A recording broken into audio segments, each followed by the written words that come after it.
Hey guys, Trevor here, and in this video I'm going to show you how to check your account number in Google Pay. Now first just open up the Google Play Store, or if you're on an iPhone I'll show you how to get to it directly.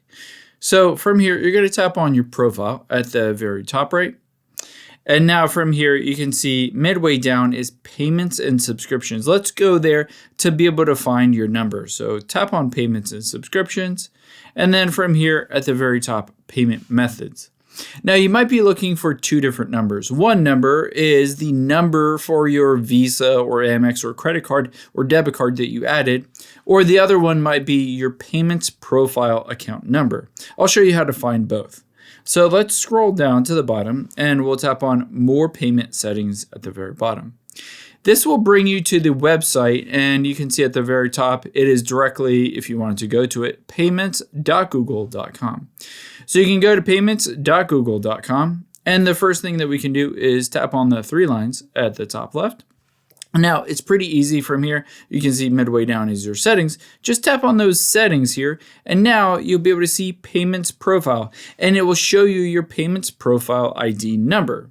If that's what you need, great, just copy it and move on. However, if you wanted the credit card number instead, we need to go to a different website. We're going to go to wallet.google.com. Again, wallet.google.com.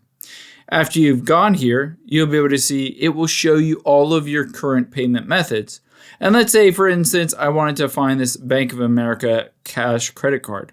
I can tap on it and you'll be able to see it doesn't show me the exact digits or numbers associated with that credit card, and it just says the last four numbers. However, what I can do is set up a virtual card, because if I tap the little I, it says pay more securely with a virtual card. This card hides your actual number to help protect you, but you can still use that virtual card number to be able to enter it in anywhere and use that as a payment method.